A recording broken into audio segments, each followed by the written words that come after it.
Okay, great. So thank you very much for the opportunity to be here and to present my research to you. I'm very glad that I have this possibility to be here with you right now.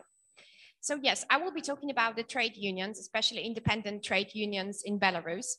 And I want to start with the fact that following the Soviet tradition, people perceive trade unions rather as an organization subordinate to the state apparatus, which in their own special ways carry out the policy of the authorities.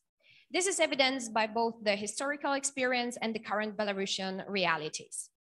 I want to start with a little bit of historical outlook. So the centralization of the trade union movement and its subordination to the party and Soviet leadership became especially evident in the post-war period. In November 1948, the first Belarusian inter-union conference of trade unions of the Belarusian Soviet Republic formed the Belarusian Republican Council of Trade Unions, which then created appropriate structures in all regions and districts of Belarus, which existed in parallel with the party Soviet authorities. This structure survived almost unchanged until the end of 1990.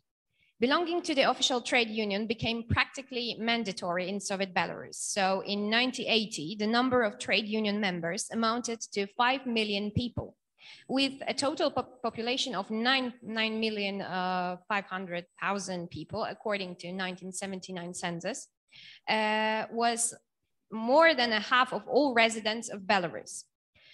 From the mid-60s and almost until the second half of the 1980s, a policy was pursued to accelerate and strengthen the process of statization of trade unions. The authorities involved trade union activists and regular trade union workers in a party Soviet work, endowing trade unions with state power functions.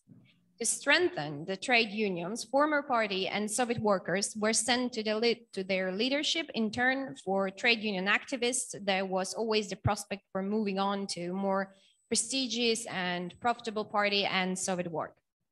Thus, the close connection of trade unions with the government and the party, their subordination to the state, including through the personal factor, was implemented and strengthened.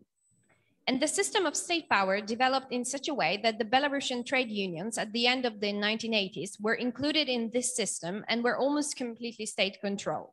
The authorities allocated special material and monetary resources for the trade unions. And for example, the budget of the trade unions and the budget of the state social insurance system, which was transferred by the authorities to the jurisdiction of the trade unions in 1985, exceeded 1 billion rubles and amounted to 14% of all budget expenditures of the Belarusian SSR.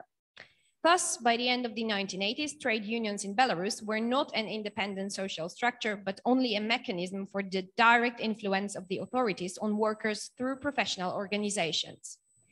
At this time, however, some changes were outlined in the economic and socio-political life of Belarus, which were associated with the policy of perestroika and reforms in the USSR, which began at the initiative of Mikhail Gorbachev in the mid-80s.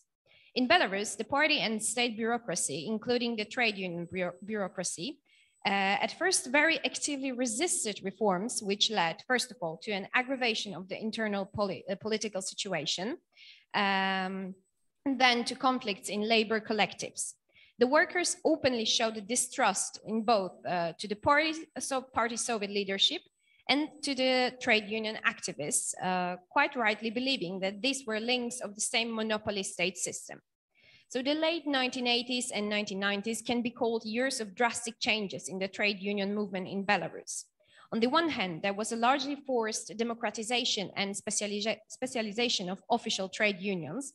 On the other hand, it was at this time that new, free, professional organizations of workers appeared independent of the authorities.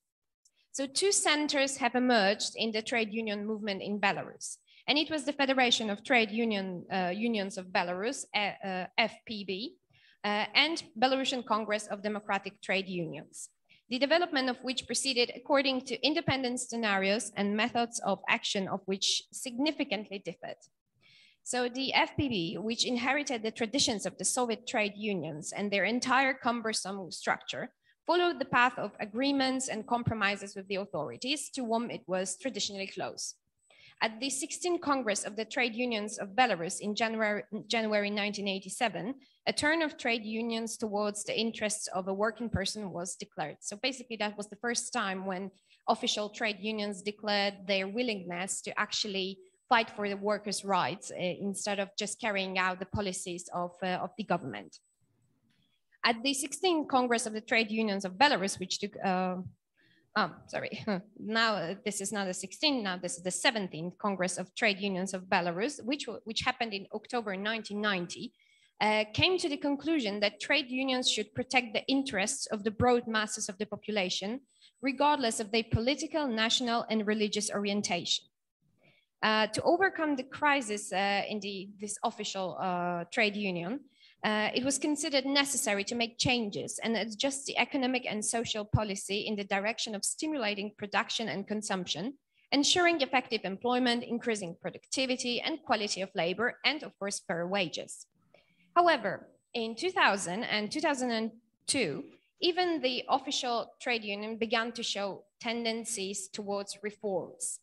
In the year 2000, the FPV upheld a complaint filed by alternative trade unions with the International Labour Organization on violations of workers' rights. However, the period of distancing from the political regime in Belarus ended for the FPV in 2001 with an unsuccessful attempt by the FPV chairman Władysław Gonciarek to run for the president from the democratic forces against Lukashenko. From that moment on, all the attempts began to subjugate and even eliminate the ones that arose in the early 1990s within the FPV. And here I'm talking about more independent branches of this official trade union. Because it happened that there arise some new type of organizations, and I'm talking here about like automotive and agricultural engineering trade union, the trade union of radio electronic industries known as REP, and the trade union of agro-industrial complex workers with the chairman Aleksandra Oczkowicz, which I will be talking about also in a moment. So the FPV stated in 2000 that it advocates the maximum consideration of the interests of workers when making key decisions in the economy and social sphere. However, the coincidence of the main task of consistent building of a democratic social rule of law state named in the FPV charter, I mean, it was like the same that Alexander Lukashenko instructions show that FPV is more an institution of a state power than an independent public organization. In fact, after the deputy head of the presidential administration of Belarus, Leonid Kozik, was elected chairman of the FPV in July 2002, under pressure from the authorities, the federation ceased to be an independent trade union structure and began to be fully controlled by the government of the state. And the functions of the trade unions belonging to the FPV have changed. They rather imitate the protection of the interests of hired workers, helping the authorities to keep them submissive to the authoritarian regime.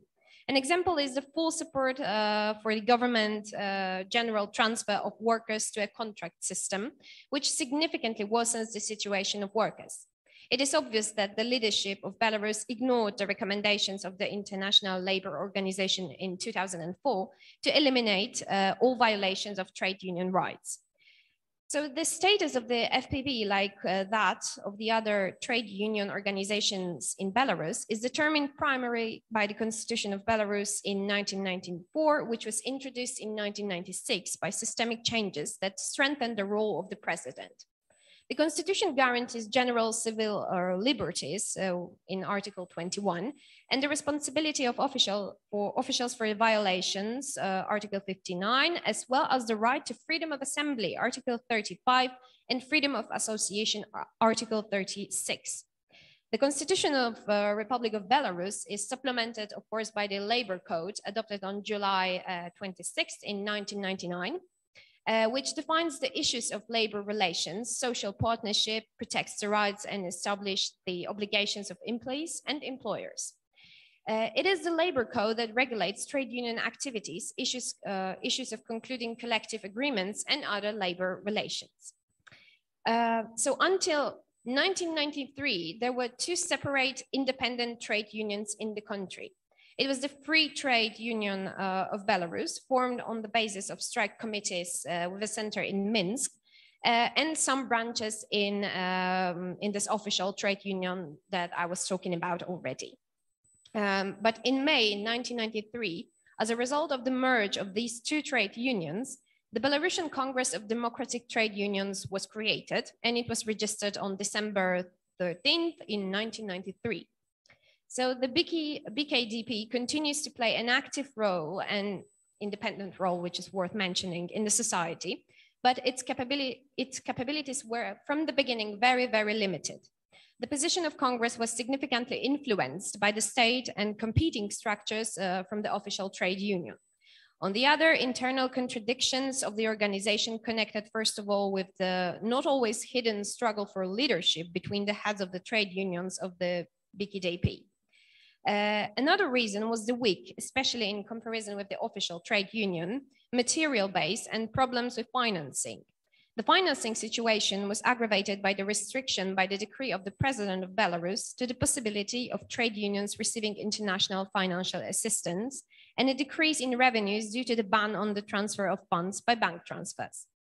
The BKDP ability to represent the interests of its members in relations with employees and the state is still significantly limited. Organizations often refuse to conduct collective bargaining and to conclude collective agreements. Representatives of the BKDP weren't usually invited to the meetings of the National Council for Labor and Social Affairs. And the relationship between the Congress and its representative with the official trade union is rather complicated. In particular, there is no interaction between the two trade union centers on the issue of concluding collective agreements. What I wanted also to say is that in general, the analysis of the situation in the professional movement of Belarus, based primarily on the materials of the activities of traditional and new so-called free and independent trade unions, on the assessment made by the workers of the trade union and labor movement, the conclusions and also the conclusions of sociological research shows that the official trade union is almost completely state control, and in the current conditions, it's not capable of reforming. That was the state of affairs in 2002. Right now, nothing actually has changed. I will be talking about it in a moment. New independent democratic trade unions, from the very beginning of their creation, are associated with political parties of national democratic orientation with the establishment of the authoritarian regime of personal power of Aleksandr Lukashenko and his stake of the nationalization of the official trade union. Right now, I want to conclude it in that way, that what I was talking about was this situation, just 1 minute. This was the situation that happened right after the fall of the Soviet Union and in the years like 2000, 2002. But we have to keep in mind what is happening currently in the Belarus and what these trade unions are doing currently. Unfortunately, nothing has changed, as I've said, because still there are two centers of trade unions, meaning that there is this official trade union, which is totally state subordinated, and the free trade union as the Belarusian Congress of Democratic Trade Unions. Unfortunately, right now, they do not have a lot to say because, as I've said, they cannot really fight against the regime because Aleksandr Lukashenko successfully took away all the financing from them and again is oppressing them significantly. So this conclusion is quite sad, but hopefully maybe in 2 years, 3 years, maybe something will change. But currently nothing has changed since the fall of the Soviet Union. Thank you.